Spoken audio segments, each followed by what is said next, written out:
kalakasan sa umagang ito ay ang kahanga-hangang pagkilos ng ating pong Panginoon. May mga tayong talaga sa ating pagsamba na nakakaranas tayo ng ganito.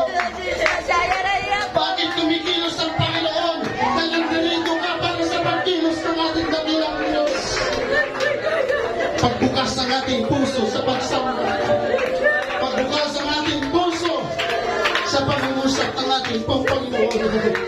In devotion and Sunday school, in singing and worship, mga kapatid, pinupuno tayo ng ating dakilang Diyos.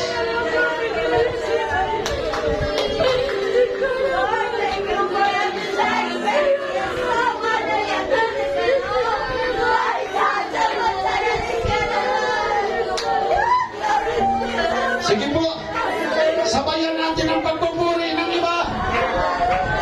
Kapag ang mga mananampalataya ay kumikilos, kumikilos din ang kapangyarihan ng Diyos.